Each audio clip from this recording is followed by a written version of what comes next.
Imagine waking up one morning to discover that the price of bread has doubled. Corn, wheat, soybeans, and vegetables have suddenly become more expensive, not because of drought, war, or fuel shortages, but because one critical ingredient that most people have never heard of has become the center of a global competition. That ingredient is potash. It doesn't make headlines like oil. It isn't discussed as often as rare earth minerals or semiconductors. Yet without it, modern agriculture would struggle to feed billions of people. Every year, farmers spread millions of tons of potash across their fields to replenish potassium in the soil, helping crops grow stronger, resist disease, and produce the yields that keep grocery stores stocked around the world. Now imagine that the world's largest supplier of this vital fertilizer begins sending more of its production toward rapidly growing markets in Asia, where demand for food is rising faster than almost anywhere else. What happens next? Would North American farmers face higher costs? Could global food prices climb? And is the world entering a new era where fertilizer is becoming as strategically important as energy? These are no longer hypothetical questions. Around the globe, governments are increasingly treating fertilizer as a strategic resource. Population growth, changing diets, geopolitical tensions, and supply chain disruptions have transformed minerals like potash into powerful economic tools. Countries that control these resources are finding themselves at the center of a quiet but increasingly important race. And no country sits closer to the center of that race than Canada. Stretching beneath the vast plains of Saskatchewan lies one of the largest known reserves of potash on Earth. Hidden deep underground, these ancient deposits were formed hundreds of millions of years ago when prehistoric seas evaporated, leaving behind enormous layers of potassium-rich salts. Today, these deposits support one of the world's most important mining industries. Canada produces tens of millions of tons of potash every year, supplying farmers across North America, South America, Europe, and Asia. In many years, it accounts for roughly 1/3 of global potash production, making it the single largest exporter in the world. That dominance gives Canada something far more valuable than a mining industry. It gives the country influence over one of agriculture's most essential supply chains. For decades, this system operated quietly in the background. Fertilizer companies signed contracts, ships carried cargo across oceans, farmers bought what they needed before planting season. Consumers rarely thought about where fertilizer came from or how it reached the fields that produced their food. But recent years have changed everything. The COVID-19 pandemic exposed vulnerabilities in global supply chains. Shipping costs surged, ports became congested, manufacturing slowed. Then geopolitical conflicts disrupted exports from major fertilizer-producing regions, tightening global supplies even further. Almost overnight, fertilizer prices skyrocketed. For many farmers, fertilizer became one of the largest expenses on the farm. Every additional dollar spent on fertilizer meant thinner profit margins. Some producers reduced application rates to save money, risking lower yields. Others delayed purchases, hoping prices would fall before planting season. Those decisions didn't just affect individual farms, they affected food production around the world. At the same time, another powerful trend was reshaping global demand. Asia's growing middle class was expanding at an extraordinary pace. As incomes increased, diets changed. More families consumed greater amounts of meat, dairy products, fruits, and vegetables. Producing these foods requires more grain, more feed crops, and ultimately more fertilizer. Countries like China, India, Indonesia, and Vietnam were not simply feeding larger populations. They were feeding wealthier populations with changing dietary expectations. That meant one thing: demand for fertilizer continued climbing. This growing appetite placed enormous pressure on global suppliers. Canada suddenly found itself serving customers across multiple continents, each competing for reliable shipments. From a business perspective, this created opportunity. From a geopolitical perspective, it created leverage. And from the perspective of farmers trying to control production costs, it created uncertainty. Consider the numbers. A single large grain farm may apply hundreds or even thousands of tons of fertilizer during a growing season. Potash is only one component of the nutrient mix, but it's essential for crop health, water regulation, root development, and overall plant resilience. Without adequate potassium, crops become weaker, yields decline, quality suffers. The effects ripple through the entire food system. Unlike some nutrients that can be replenished more easily, potassium removed during harvest must eventually be replaced if long-term soil productivity is to be maintained. Farmers understand this reality better than anyone. Skipping fertilizer isn't like postponing a home renovation. It's more like driving a truck every day without changing the oil. You might save money today, but eventually, the damage becomes far more expensive. This is why stable potash supplies matter so much. It's also why governments increasingly monitor fertilizer markets alongside energy, food security, and critical minerals. As Asia's demand continues expanding, companies naturally look toward their fastest-growing customers. Long-term contracts become more attractive. Infrastructure investments follow expected demand. Ports are expanded, rail networks are upgraded, shipping routes evolve. None of this necessarily means that North American customers are abandoned. But even gradual shifts in global trade flows can influence prices. Commodity markets respond not only to actual shortages, but also to expectations about future availability. If traders believe demand will outpace supply, prices often rise long before physical shortages appear. That creates another layer of complexity for farmers already managing unpredictable weather, fluctuating fuel costs, labor shortages, and volatile crop prices.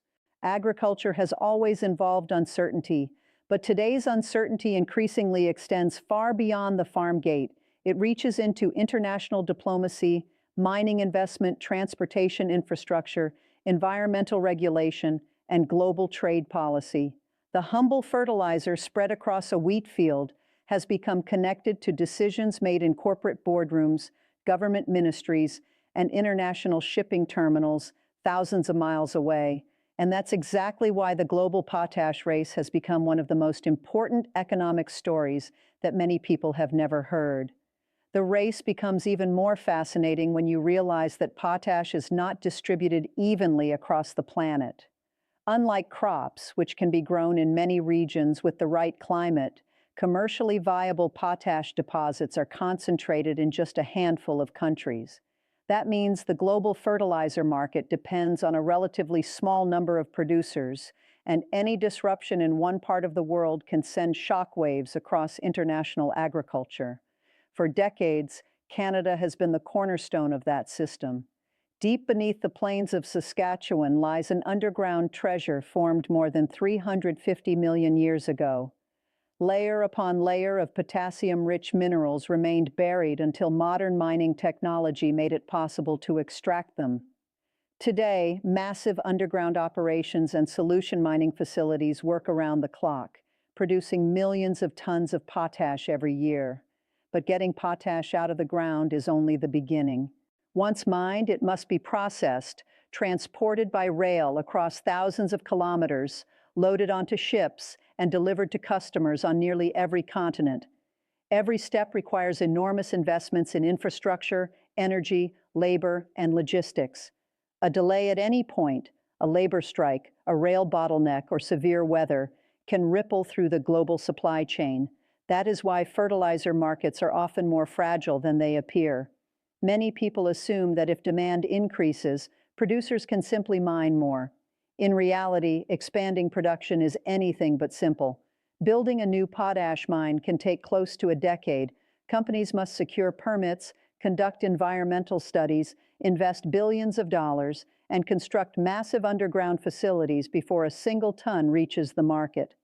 This means today's supply is largely determined by decisions made years ago. Meanwhile, demand can change much faster. A single season of high crop prices encourages farmers worldwide to plant more acres. More acres require more fertilizer. More fertilizer means stronger demand for potash. Suddenly, producers find themselves racing to satisfy customers across dozens of countries. Asia has become one of the biggest drivers of this demand. The region is home to more than half of the world's population. Every year, millions of people move into cities, incomes rise, and food consumption evolves. As diets shift toward higher value foods such as meat, poultry, dairy products, and fresh vegetables, agriculture becomes more intensive. Producing 1 kilogram of beef requires many kilograms of feed grain. Growing that grain requires fertilizer. Producing more vegetables requires fertilizer. Even expanding fruit production depends on healthy soils rich in potassium. The connection is remarkably direct. As Asia consumes more food, its farmers require more nutrients, and as their domestic supplies fall short, imports become increasingly important. Countries across the region understand this reality. Rather than relying on unpredictable spot markets, many seek long-term supply agreements that guarantee fertilizer availability for years into the future. Stable supplies mean stable food production, and stable food production supports economic and political stability. For exporting nations like Canada, these agreements can represent significant business opportunities. Long-term contracts provide predictable revenue, encourage investment in mining capacity, and strengthen international trade relationships. But they also raise an important question. If demand from Asia continues growing faster than demand elsewhere, how might global trade patterns change? The answer isn't as simple as one region replacing another.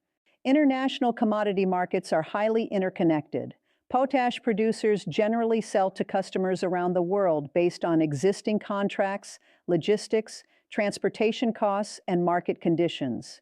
If one region's demand grows substantially, companies may invest in additional production rather than simply redirecting existing shipments. However, increased demand can still tighten the market. Imagine a hotel with 100 rooms. If 90 rooms are already booked, and suddenly a large conference wants 30 more, the hotel cannot instantly build another wing. Instead, room prices often rise because demand now exceeds available capacity. The potash market works in much the same way.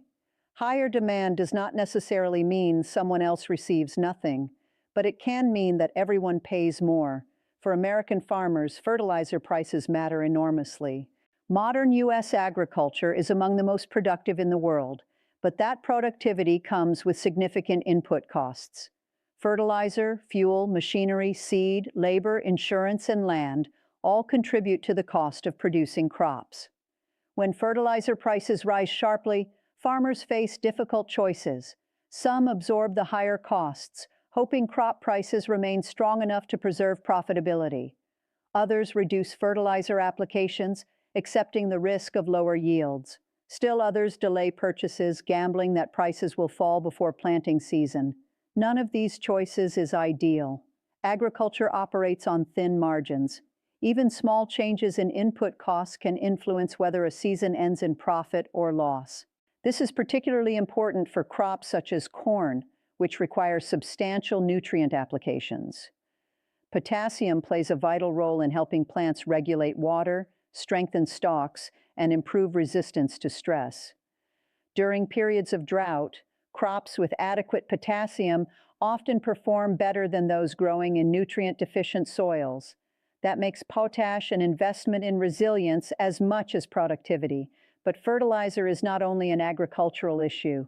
It is increasingly viewed as a matter of national security. Governments around the world learned painful lessons during recent global disruptions. Supply chains once considered reliable suddenly became vulnerable. Shipping routes experienced delays, manufacturing slowed, commodity prices became more volatile. Food security quickly rose to the top of policy agendas. Countries realized that ensuring reliable access to fertilizer could be just as important as maintaining grain reserves. Without fertilizer, food production eventually declines. Without stable food production, inflation increases, and rising food prices have historically contributed to economic hardship and social unrest in many parts of the world. This broader perspective explains why countries are paying closer attention to strategic minerals, agricultural inputs, and critical supply chains than ever before. Potash may not receive the same media attention as oil or natural gas, but for billions of people, it is just as essential. Meanwhile, mining companies are investing heavily in the future. Automation is transforming underground operations. Remote-controlled equipment, artificial intelligence, and advanced geological mapping are helping producers improve efficiency while reducing costs. These technologies allow companies to extract more resources with greater precision and fewer operational interruptions. Environmental sustainability is also becoming increasingly important.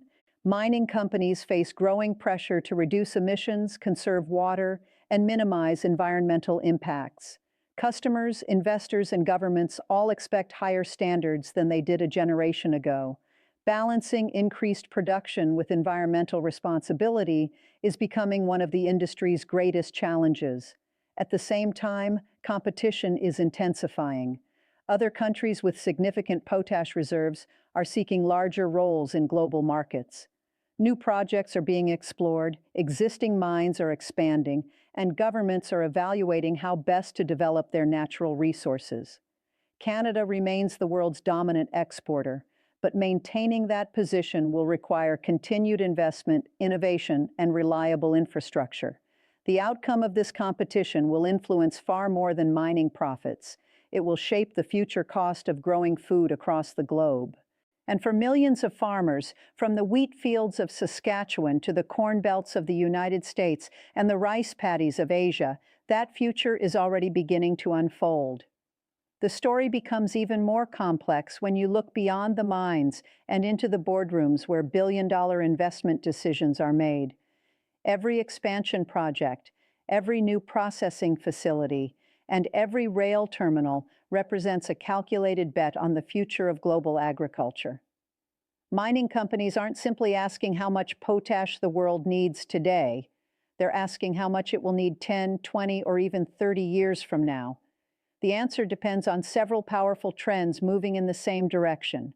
The world's population continues to grow.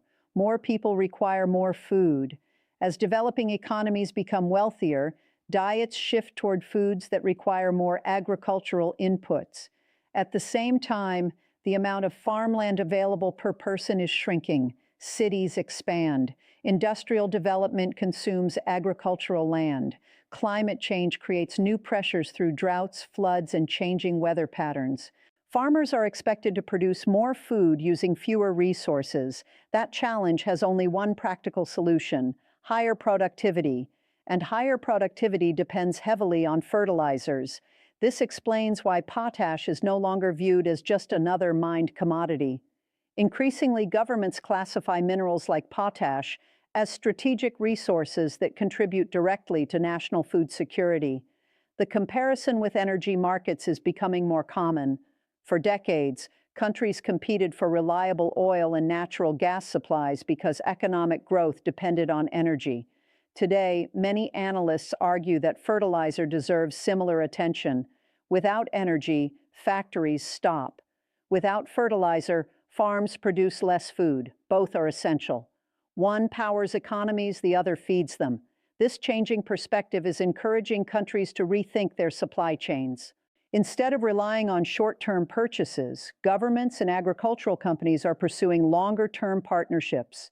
Some invest directly in overseas mining projects. Others sign multi-year purchasing agreements to reduce uncertainty. Still others encourage domestic production wherever geological conditions allow. These strategies all have the same objective: reducing vulnerability. The events of recent years demonstrated how quickly global markets can change. Transportation disruptions delayed shipments. Energy costs increased mining expenses. International conflicts affected exports from major producing regions. Financial uncertainty made commodity prices more volatile. Every one of these factors influenced fertilizer markets. For farmers, those global events often translate into a simple question: how much will fertilizer cost this season? That question influences almost every decision made on the farm. Should more acres be planted? Should fertilizer applications remain unchanged?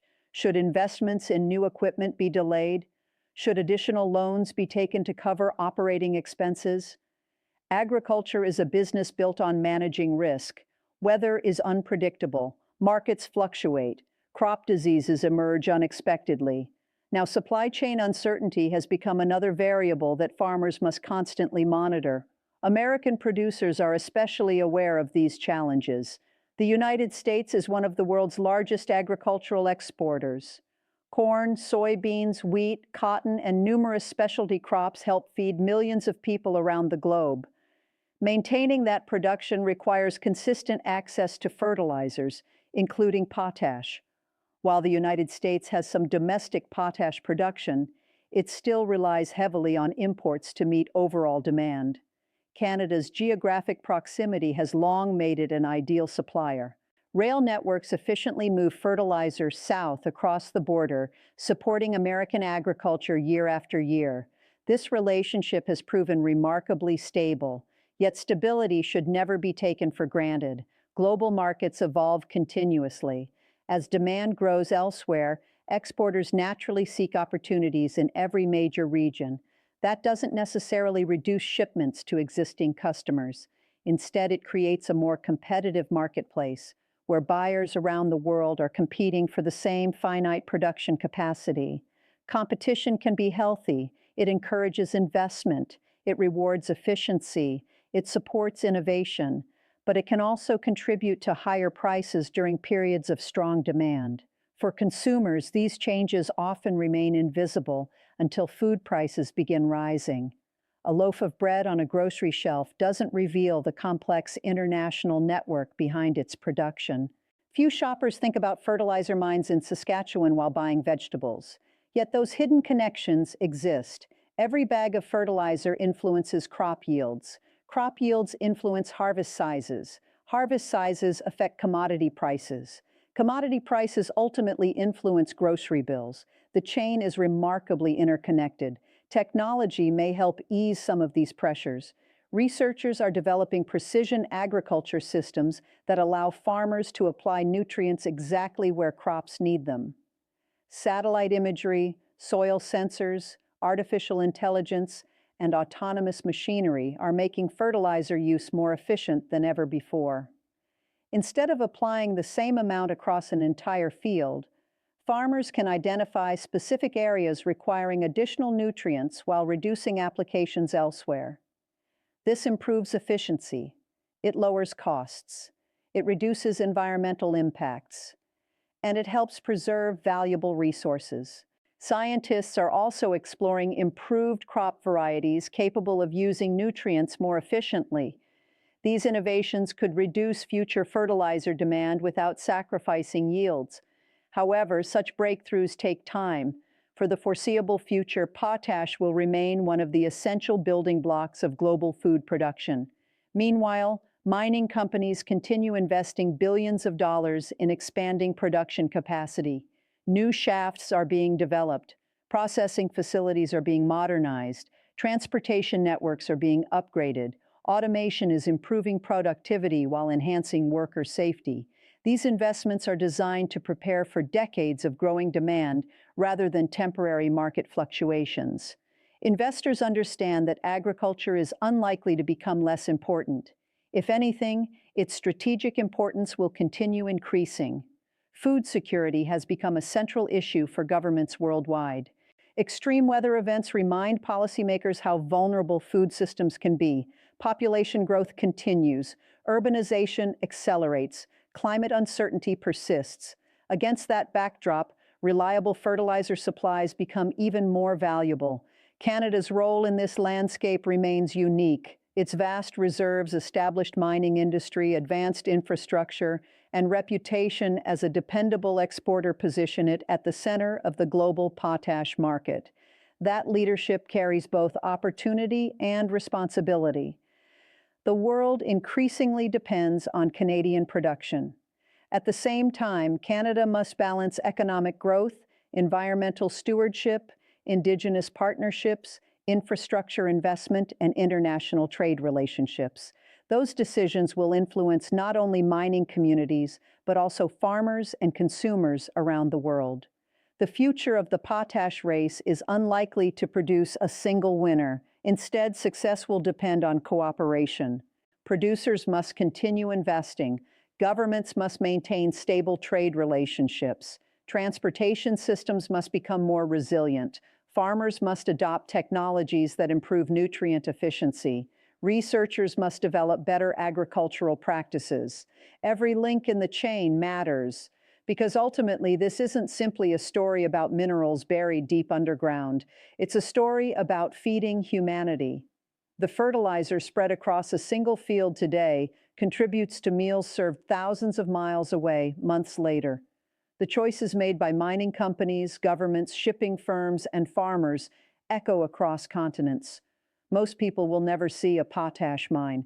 They may never hear discussions about potassium markets or fertilizer logistics, but they experience the results every day when they walk into a grocery store, order food at a restaurant, or sit down with their families for dinner. The global potash race is unfolding quietly, far from the spotlight that often follows oil, technology, or financial markets. Yet its consequences may prove just as significant. Because in the 21st century, the ability to grow affordable, abundant food is becoming one of the world's most valuable strategic advantages. And as demand continues rising across Asia, North America, and beyond, one thing is becoming increasingly clear. The competition isn't simply about who controls a mineral. It's about who helps secure the future of global agriculture, and ultimately, who helps feed the world.